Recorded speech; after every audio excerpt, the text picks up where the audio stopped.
So good afternoon everyone. Today we're talking about brown spot of rice. So brown spot of rice is also known as the helminthosporiasis or sesame leaf spot. This disease made a history by causing the Great Bengal Famine 1942-43. Bengal faced one of the most devastating famine in modern Indian history.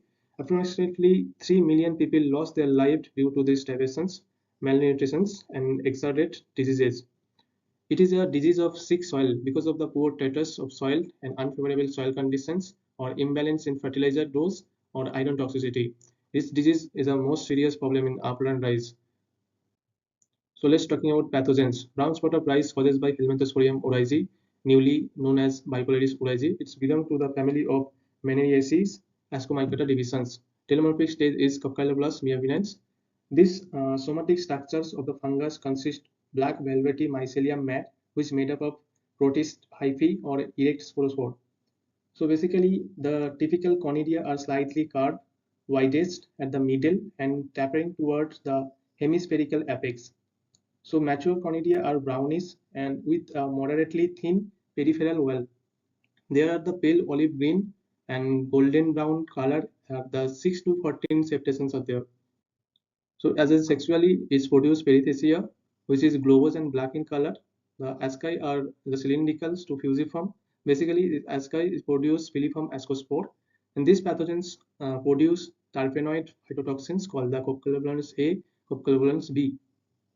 Let's talking about the symptom. Basically, brown spot of rice is also known as sesame leaf spot or helminthosporiasis or fungal blight.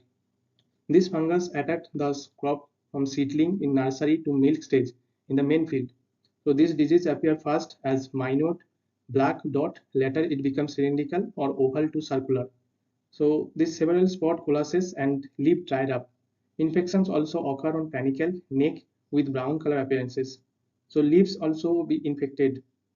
So dark brown and black dot also appear in glomos. The infections of the seed causes failure of seed germinations, seedling mortality, and reduce the grain quality of the weight. So 50% of reductions in severe cases. So let's talking about the epidemiology. The pathogens are mainly suitable for this high relative humidity, 86 to 100%, and 16 to 36 degree temperature is most suitable for these pathogens growing. And thereabout the leaves must be wet from 8 to 24 hours. The fungus can survive is more than 4 to 5 years for this seed, and it can spread from plant to plant through air. Let's talking about disease cycle.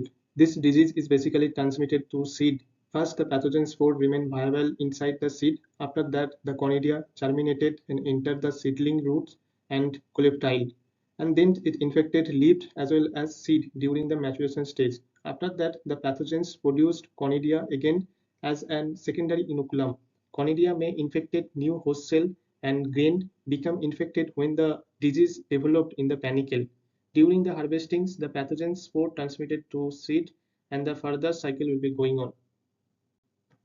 So let's talking about the management. So basically first every time we just go the resistant variety or tolerant variety like Sabiti, Ramba, Kanchan. There are some resistant variety that can be emit or reduce the disease infestations. So avoid water stage. Do not use high recommended nitrogen fertilizer. Destroy the crop residue. Then use seed treatment with Pseudomonas fluorescens 10 gram per kg seed. As follows seedling drip also to 2.5 kg product per hectare dissolved in 100 liters of dripping for 30 to 45 minutes. Then you can apply the seed treatment with a chemical fungicide like Captan and Thydam 2 gram per kg seed.